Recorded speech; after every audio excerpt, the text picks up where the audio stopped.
Puji Tuhan, saudari, kita akan melanjutkan pembahasan di dalam semi-annual training bulan Desember tahun 2025 yang berjudul Mengalami, Menikmati, dan Mengekspresikan Kristus bagian yang keempat.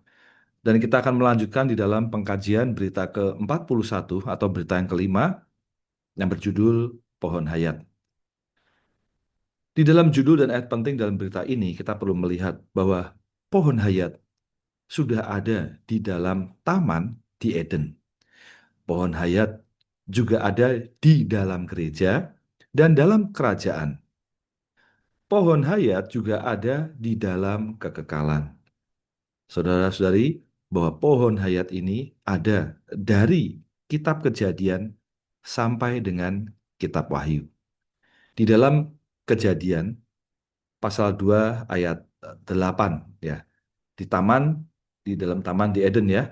Di dalam Kejadian pasal 2 ayat 8 di sana dikatakan Tuhan Allah menanam sebuah taman di Eden di sebelah timur. Di situ diletakkannya manusia yang dibentuknya. Kemudian ayat 9 dikatakan pohon hayat di tengah-tengah taman itu dan pohon pengetahuan baik dan jahat. Saudara, kita perlu melihat bagian ini bahwa di situ diletakkannya manusia dan kemudian di sana di ayat berikutnya ada pohon hayat di tengah-tengah taman itu. Dari dua ayat ini kita tahu bahwa kerinduan Allah adalah agar manusia seharusnya adalah makan pohon hayat di tengah-tengah taman itu. Puji Tuhan. Lalu kemudian kita dapat melihat di dalam gereja dan di dalam kerajaan ya. Wahyu pasal 2 ayat 4, 5 dan 7. Ini adalah teguran Tuhan terhadap gereja di Efesus. Wahyu pasal 2 ayat 4 mengatakan, "Tetapi aku hendak menegur kamu tentang satu perkara, yaitu kamu telah meninggalkan kasihmu yang semula." Ayat 5 dikatakan, "Sebab itu ingatlah dari mana kamu jatuh, dan bertobatlah serta lakukan pekerjaan yang semula itu." Ayat 7, "Siapa yang menang, ia akan kuberi makan dari pohon hayat yang ada di taman Firdaus Allah." Saudara-saudari, kita perlu melihat hubungan antara kemerosotan atau kejatuhan gereja, khususnya gereja di Efesus, ya karena meninggalkan kasih yang semula, berkaitan dengan menikmati pohon hayat yang ada di taman Firdaus Allah. Kita dapat melihat bahwa kerinduan Allah, ya, hal yang semula adalah menikmati Dia. Nah, kita perlu melihat, saudara-saudari, bahwa agama selalu mengajar orang, tetapi Tuhan kita merawat orang. Dalam Perjanjian Baru, Rasul Paulus juga melakukan hal yang sama, yaitu merawat saudara-saudari, merawat kaum beriman. Nah, untuk sampai kepada kehidupan gereja yang normal, ya, dalam pemulihan kehidupan gereja, maka saudari yang kita perlukan adalah makan dari pohon hayat.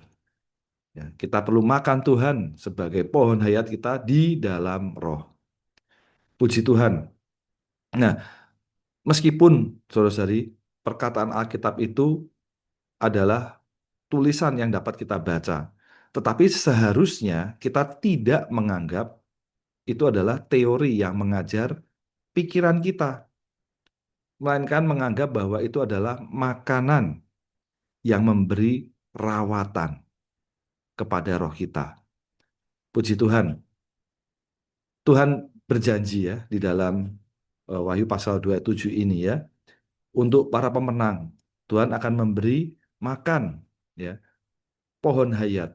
Nah, ini adalah bagaimana makan ya, makanan yang ditetapkan Allah.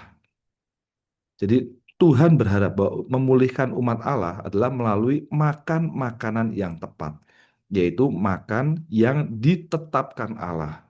Ya, dalam hal ini dilambangkan oleh pohon hayat. Nah, saudara-saudari, semoga ini menerangi kita bahwa Kemerosotan gereja adalah menyelewengkan umat Allah dari menikmati Kristus sebagai makanan kepada kita. Sebaliknya malah kembali kepada teori untuk pengetahuan. Nah, dalam bagian ini, Wahyu pasal 2 ayat 4, 5, 7, saudari, memberitahu kita bagaimana Tuhan memulihkan dengan cara yang tepat, yaitu adalah makan, ya, memakan dirinya, makan Kristus sebagai suplai hayat kita. Saudari, kita harus makan Kristus sebagai pohon hayat. Nah, kita dapat melihat, saudari, bahwa kata pohon ini lebih lanjut ya di dalam pasal 27. Kata pohon ini menarik, saudari, karena sebenarnya kata ini ya diterjemahkan seperti dalam 1 Petrus pasal 2 ayat 24 yang berarti kayu. Ini bukan perkataan biasa, saudari ya, pohon, tetapi ini adalah suatu proses ya. Dalam Alkitab, saudari, pohon hayat itu mengacu kepada Kristus sebagai perwujudan seluruh kepenuhan Allah, dia menjadi makanan kita. Tetapi saudara-saudari, di sini pohon ini melambangkan Kristus yang tersalib, ya, eh, yang dilambangkan sebagai sebatang kayu di dalam 1 Petrus pasal 2 ayat 24. Dan hari ini dia bangkit, dia ada di dalam gereja. Nah, ini ya, saudara, di dalam gereja. Kaitannya ini adalah di dalam gereja. Amin. Ya. Kristus yang tersalib dan bangkit ini adalah pohon hayat untuk merawat seluruh ya kaum beriman sampai selamanya. Bahwa kehendak Allah ya, yang sebermula bahwa manusia makan pohon hayat. Tetapi karena manusia jatuh, maka jalan menuju pohon hayat itu tertutup. Nah, melalui penebusan Kristus, saudari, kita perlu melihat hubungannya antara pohon hayat dengan terjemahan kayu ya pada batang ya. Ini adalah melalui penebusan Kristus sehingga jalan untuk menjamah pohon hayat, yaitu diri Allah sendiri ya, sebagai hayat kita, terbuka untuk kita. Puji Tuhan. Namun, saudara-saudari, dalam kemerosotan gereja, agama dan pengetahuan masuk secara tersembunyi, menyimpangkan saudara-saudari di dalam Tuhan, sehingga tidak lagi makan Kristus sebagai pohon hayat. Karena itu, saudara-saudari, Tuhan berjanji kepada para pemenangnya akan memberikan dirinya sebagai pohon hayat dalam Taman Firdaus Allah untuk mereka makan sebagai pahala. Kiranya ini menjadi satu dorongan dan sukacita bagi kita. Nah, yang dikehendaki oleh Allah untuk para pemenang ya adalah menikmati Dia. Allah memanggil para pemenang untuk mendapatkan pahala, yaitu makan Kristus sebagai pohon hayat. Ya, puji Tuhan ya. Semoga kita tidak lagi disimpangkan. Ya, jadi bahwa makan pohon hayat ini adalah menikmati Kristus sebagai suplai kita. Inilah hal yang utama dalam hidup gereja. Nah, isi hidup gereja kita tergantung pada kenikmatan kita akan Kristus. Saudara-saudari, semakin banyak kita menikmati Kristus, semakin kaya isi hidup gereja kita. Tetapi menikmati Kristus menuntut kita mengasihi Dia dengan kasih yang semula, kasih yang terbaik. Ya, jika kita meninggalkan kasih yang semula terhadap Tuhan, kita akan kehilangan kenikmatan terhadap Kristus, bahkan kehilangan kesaksian Yesus. Akibatnya, saudari, ya kaki pelita ini diambil dari kita. Maka kita perlu perhatikan tiga hal ini. Yang pertama adalah kita perlu mengasihi Tuhan, ya, dengan kasih yang mula-mula untuk kita dapat menikmati Tuhan. Sehingga hasilnya melalui kita mengasihi Tuhan dan menikmati Tuhan, kita menjadi kesaksiannya. Puji Tuhan, saudari ya. Nah, kemudian kita dapat melihat di dalam Wahyu pasal 22 ayat 2 ya. Ini adalah di dalam kekekalan. Di ayat 2 dikatakan di sebelah sini dan sebelah sana sungai itu ada pohon hayat. Dan di ayat 14 dikatakan diberkati dan berbahagialah mereka yang membasuh jubah mereka supaya mereka beroleh hak atas pohon hayat. Nah, di dalam Wahyu pasal 22 ayat 2 ini ya, pohon hayat ini adalah tunggal ya. Ya. Nah, pohon hayat itu tumbuh di kedua sisi sungai. Bahwa ini melambangkan pohon hayat ini seperti pohon anggur yang menyebar dan menjalar sepanjang aliran hayat, ya, untuk dinikmati oleh kaum beriman. Nah, pohon ini selama-lamanya menggenapi apa yang Allah inginkan sejak semula. Yaitu adalah untuk kita nikmati, saudari ya, dan kita menerima supply dari pohon hayat ini. Nah, karena kejatuhan, saudari ya, pohon hayat ini tertutup, namun terbuka kembali melalui penebusan Kristus. Puji Tuhan, hari ini kenikmatan akan Kristus, saudari ya, sebagai pohon hayat adalah bagian bersama kaum beriman, ya, bagian bersama kaum beriman, ya. Ini mereka ya, diberkati mereka. Jadi ini bagian bersama kaum beriman. Dalam kerajaan 1000 tahun ya, kenikmatan akan Kristus merupakan pahala sejaman bagi kaum beriman yang menang. Maka saudari akhirnya dalam langit baru dan bumi baru, ya, untuk selama-lamanya kenikmatan Kristus sebagai pohon hayat merupakan bagian kekal, ya, bagian kekal untuk semua orang tebusan Allah. Puji Tuhan, kiranya kita boleh menikmati pohon hayat ini. Amen. Selanjutnya, kita dapat memasuki struktur berita di dalam berita ini. Struktur berita dalam berita ini, judulnya adalah pohon hayat. Nah, saudari, kita dibantu bahwa di dalam Romawi yang pertama, ya, Romawi yang pertama, saudari ya, kita dapat melihat bahwa Kristus itu adalah realitas pohon hayat. Ya, bahwa Kristus, ya, kapital A, sebagai makanan kita. Dan B, Kristus yang tersalib dan terbangkit. Puji Tuhan bahwa hari ini ya Kristus adalah hayat. Ini adalah realitas dari pohon hayat. Ya, pohon hayat adalah pusat dari alam semesta. Jadi hayat adalah sasaran ya penciptaan Allah, juga menjadi sasaran keselamatan lengkap Allah. Allah menyelamatkan kita adalah agar kita dapat beroleh hayat. Nah, di dalam Alkitab, saudari ya, pohon hayat mengacu kepada Kristus. Seluruh kepenuhan Allah ada di sana sebagai makanan kita. Dan pohon hayat di dalam Wahyu pasal 27 mengacu pada Kristus yang tersalib. Ya, dia juga adalah Kristus yang terbangkit. Kemudian di dalam Romawi yang kedua, ini mulai timbul masalah yang dihadapi hayat Allah di dalam manusia. Jadi kita perlu memperhatikan ini ya. Di kapital A sampai D membahas 4 aspek masalah. Apa masalahnya? Yang pertama, ya, di dalam manusia, manusia tidak mengenal bahwa konsepsi insani manusia adalah kegelapan. Ya, masalah kedua adalah perkara kemunafikan. Masalah yang ketiga adalah pemberontakan, dan yang keempat adalah kemampuan alamiah. Maka, saudara, ketika kita menyadari ya 4 aspek masalah di dalam manusia, kiranya, saudara-saudari, kita menyadari bahwa satu-satunya jalan untuk membereskan masalah-masalah ini ya, 4 aspek masalah ini adalah melewati salib. Saudari, kita perlu kembali kepada Dia. Amen. Ya. Dan kemudian di dalam Romawi yang ketiga, ini kondisinya yang kasihan, yaitu adalah eh, seharusnya kita makan ya, kita mau makan. Maka dikatakan di dalam Romawi yang ketiga, kita mau makan Kristus sebagai pohon hayat. Ya. Jalannya adalah melalui makan Kristus.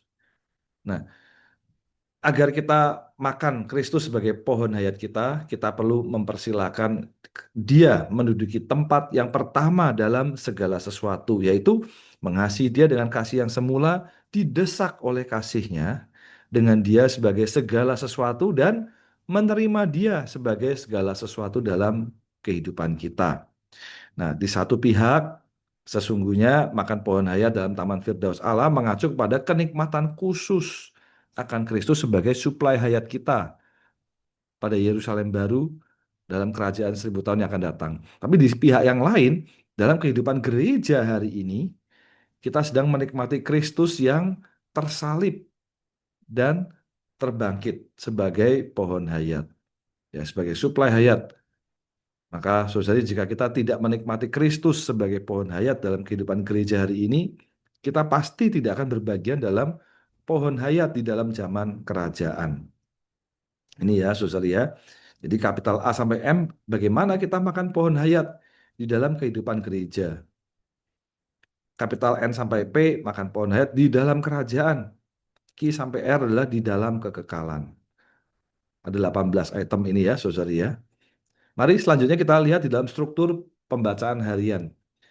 Berita ini dibagi menjadi 3 bagian besar, saudara-saudari ya. Yang pertama adalah Kristus sebagai pohon hayat. Nah, ada masalah yang dihadapi oleh manusia. Maka jalannya adalah makan pohon hayat. Saudara-saudari, berita ini tidak sulit. Namun kiranya berita ini menjadi suplai bagi kita semua. Amin.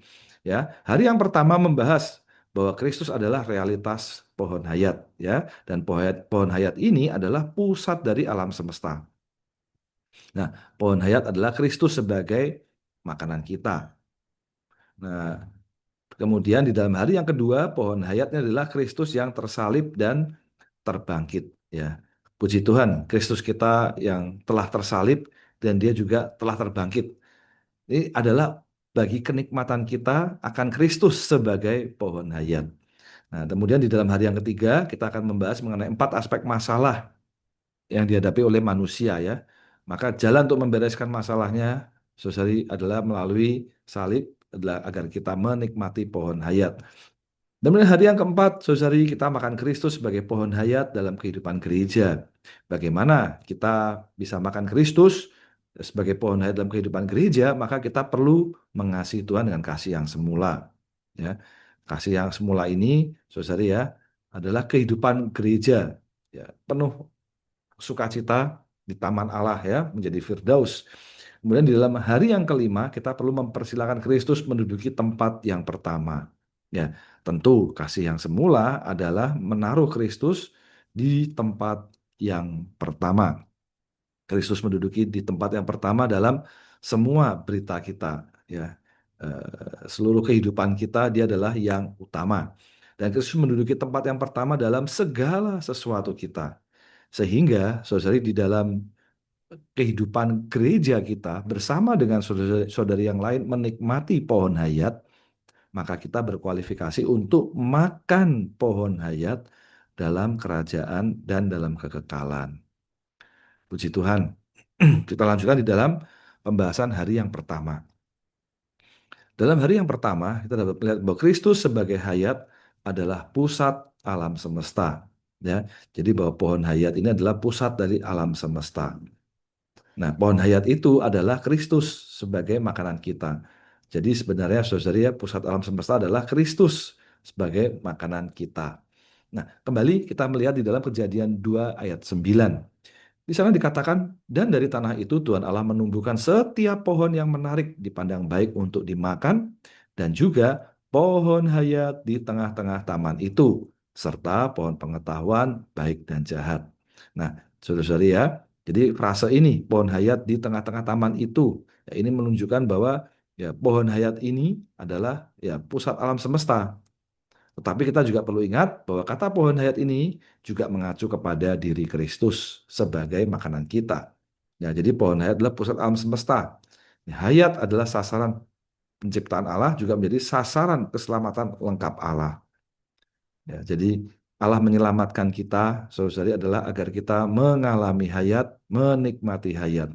Inilah sasaran Allah menciptakan kita agar kita kembali kepada hayat, ya, menikmati hayat. Kristuslah pohon hayat, dan pohon hayat adalah pusat dari alam semesta.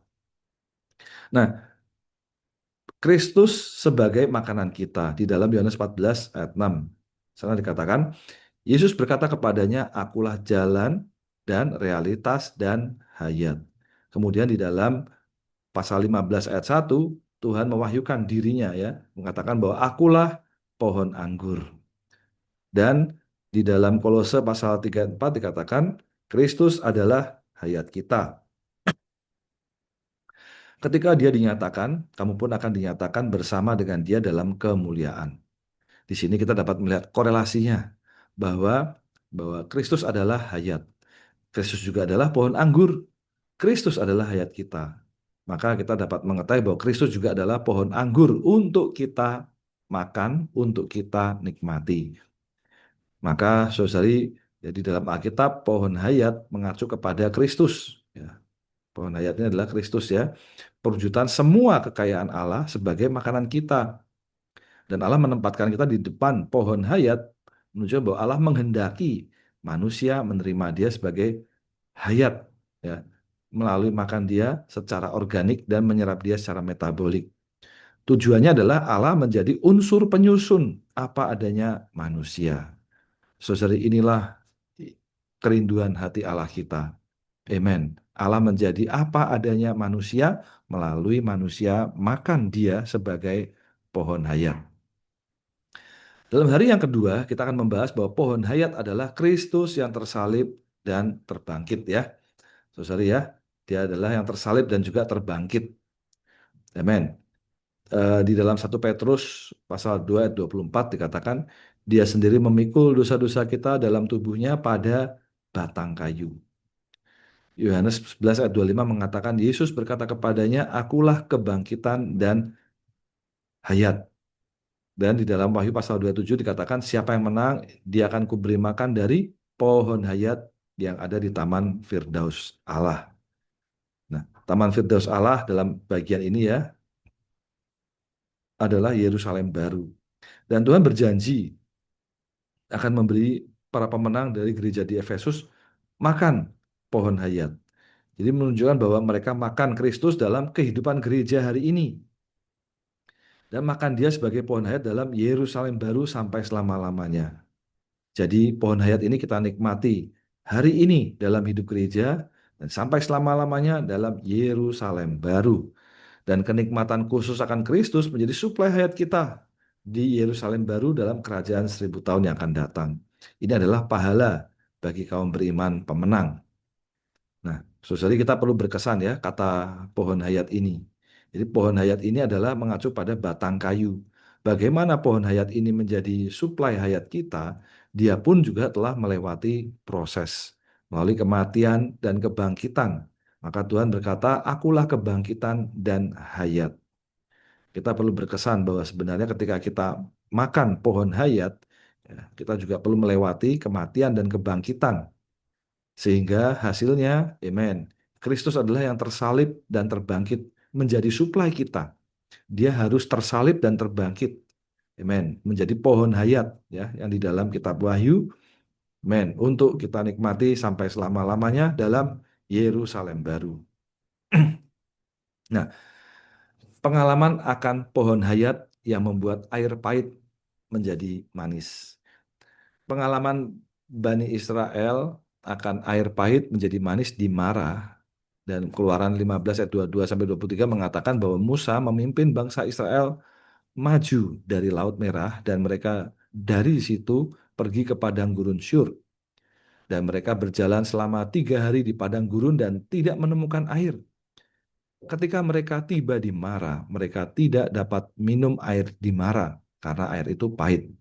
Karena itu tempat itu disebut Mara. Mara berarti kepahitan.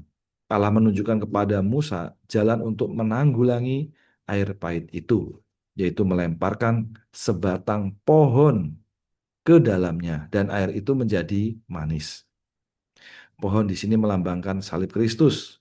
Jika kita menerapkan salib Kristus ke dalam situasi kita yang pahit, maka air pahit menjadi manis.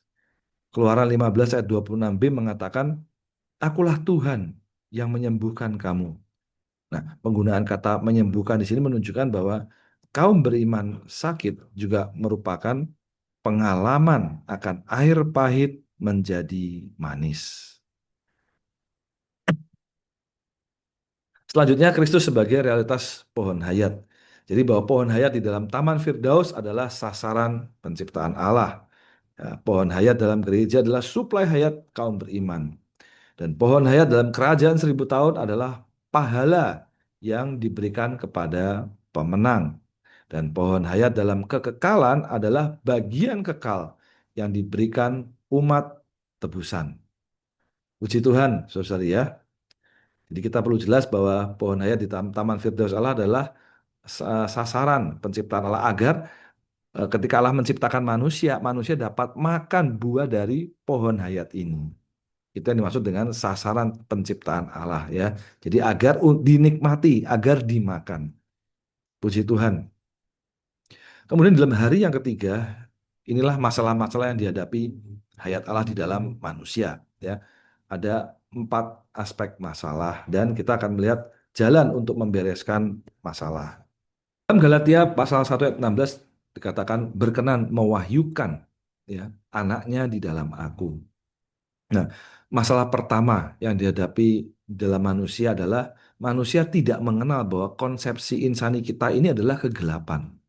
Saudari kita kiranya diterangi Tuhan bahwa konsepsi insani ya yang kita bangun, yang kita bina selama ini sejak kita sejak kecil ya bersekolah banyak konsepsi insani yang masuk.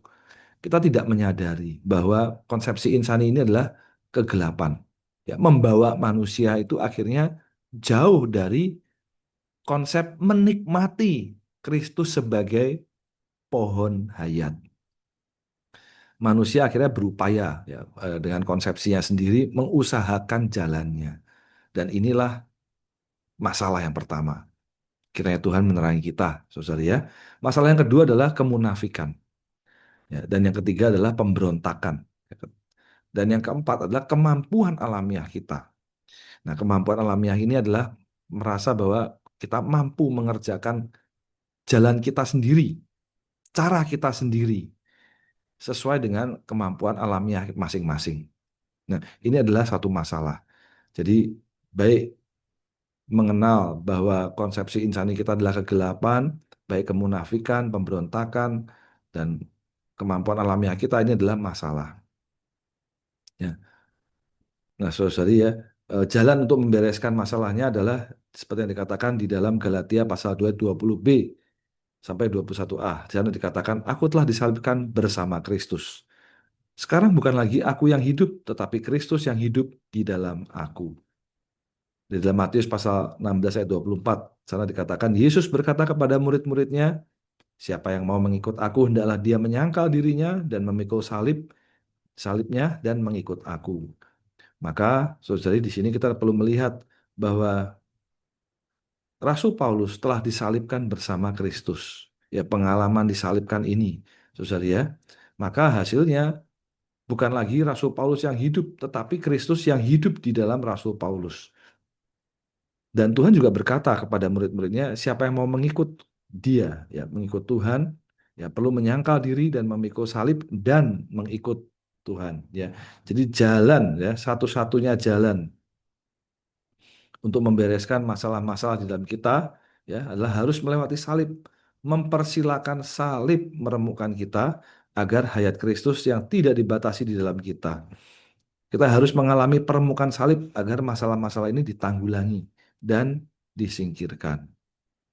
Amen ya. Nah, kemudian dalam hari yang keempat kita makan Kristus sebagai pohon hayat dalam kehidupan gereja. Ya, kita perlu mengasihi Tuhan dengan kasih yang semula. Ya. Dalam Wahyu pasal 2 ayat 4 dikatakan, tetapi aku hendak menegur kamu tentang satu perkara, yaitu kamu telah meninggalkan kasihmu yang semula. Dia 5 mengatakan selanjutnya, sebab itu ingatlah dari mana kamu jatuh, dan bertobatlah, serta lakukanlah pekerjaan yang semula itu. Di dalam Kolose 1 ayat 18 dikatakan supaya dia dapat menduduki tempat yang pertama dalam segala sesuatu. Nah, hal utama dalam kehidupan gereja adalah mengasihi Tuhan dengan kasih yang semula, ya, kasih yang terbaik, ya, saudara ya, mempersilahkan dia menduduki tempat yang pertama dalam segala sesuatu. Makan Kristus sebagai pohon hayat. Nah, saudari kasih yang semula itu bukan berarti seperti orang dua insan ya, laki perempuan baru menjalin hubungan asmara, bukan ya.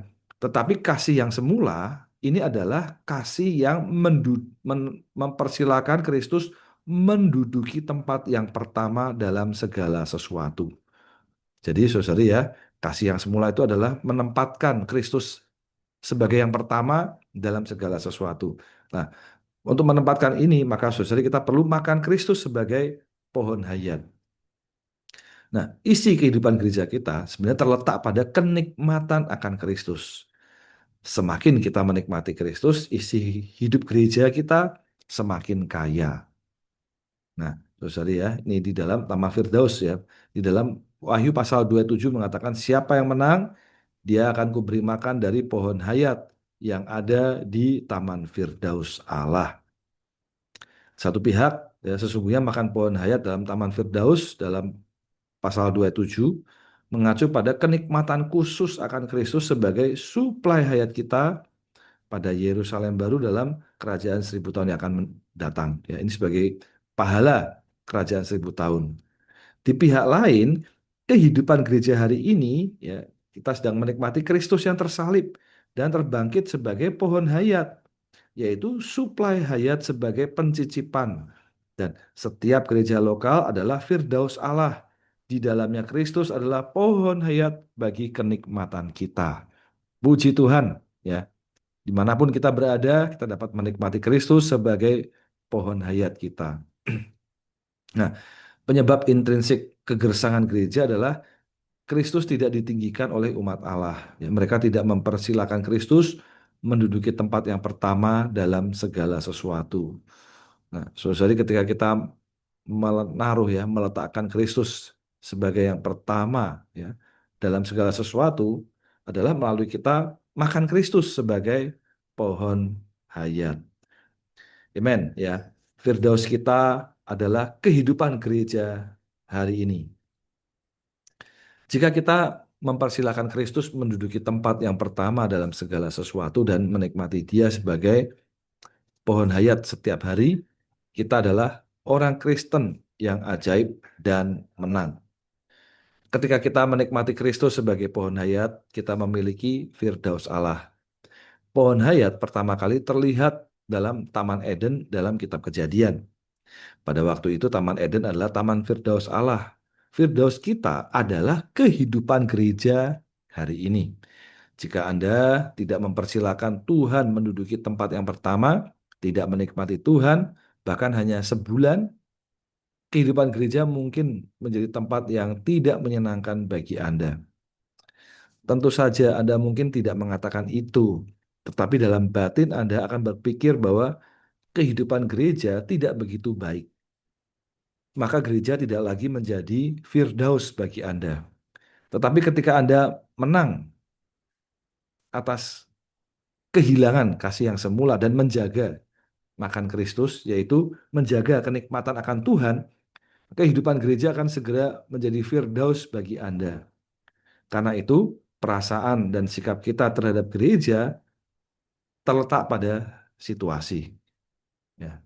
Amen. Kemudian di dalam hari yang kelima, kita mempersilahkan Kristus menduduki tempat yang pertama dan makan Kristus sebagai pohon hayat. Ya, kita perlu membiarkan Kristus menduduki tempat yang pertama dalam semua berita kita ya. Di dalam 2 Korintus 4 ayat 5 mengatakan, sebab kami tidak memberitakan diri kami sendiri, tetapi memberitakan Kristus Yesus sebagai Tuhan. Ya, dialah berita kita ya, inilah beritaku dan kidungku. Ya, kita memberitakan Kristus Yesus sebagai Tuhan. Kristus tidak hanya harus dalam kehidupan kita, tetapi juga harus menduduki tempat yang pertama dalam semua berita kita. Ya, kita seharusnya senantiasa menarik orang ke dalam pusat, ya, ya pusat kehidupan ya, saudara ya, agar mereka melihat bahwa Kristus adalah Tuhan dan kita harus memberi Tuhan Yesus ya, tempat yang utama ya di atas tahta. Untuk menyampaikan berita yang demikian, kita sendiri harus diremukkan oleh Allah supaya Kristus menduduki tempat yang pertama di dalam kita. Amen. Ya, Kolose 1 ayat 18 mengatakan supaya dia dapat menduduki tempat yang pertama dalam segala sesuatu. Amen ya. Kristus menduduki tempat yang pertama dalam segala sesuatu. Ya, dalam mengasihi Tuhan dengan kasih yang semula dan mempersilahkan Kristus menduduki tempat yang pertama dalam segala sesuatu adalah memiliki kasih yang penuh, kasih sayang terhadap Tuhan. Lidah kita akan menjadi pena penulis yang cakap untuk menulis kasih dan pujian kita kepadanya. Nah, dengan dia sebagai pusat kita, ya, pusat penopang kita dan universalitas kita, segala sesuatu kita, ya, kita memandang keindahan kemuliaannya dan meminta nasihat Tuhan dalam setiap rincian kehidupan dan pekerjaan Kristen kita. Kita dikelola, diperintah, diarahkan, dipimpin, dan digerakkan oleh roh perbaruan kita. Ya, kita memiliki langit yang jernih, seperti hablur es yang mengagumkan, ya, dengan tahta lazurit Allah di atasnya. Puji Tuhan, ini seharusnya adalah penempatan Kristus yang utama di dalam diri kita, ya. Amen. Belajar dari pelajaran pohon hayat. Pada tahun 1942, gereja di Shanghai mengalami gejolak dan saudara ini berhenti dalam tugas pelayanan. Pada tahun 1943, saya sakit parah dan tidak dapat melakukan apa-apa selama 2,5 tahun. Selama masa kesembuhan saya sering sendirian bersama Tuhan. Pada waktu itu, Tuhan menunjukkan kepada saya dua pohon dalam Kejadian pasal 2. Pohon hayat dan pohon pengetahuan baik dan jahat. Selama periode itu, saya sangat diterangi. Selama ini pekerjaan dan pelayanan saya sebagian besar menurut pohon pengetahuan baik dan jahat. Sedikit menurut pohon hayat, dan saya bertobat kepada Tuhan dalam banyak hal. Karena melihat bahwa pohon hayat bertentangan dengan pohon pengetahuan baik dan jahat. Maka sikap saya tidak mendengar dan menanyakan perkara gejolak dalam gereja. Beberapa saudara bertanya kepada saya, dapatkah Anda mengatakan bahwa saudara ini tidak pernah salah? Saya tidak menjawab ya atau tidak, tetapi hanya ingin membantu saudara-saudari untuk berpaling kepada hayat.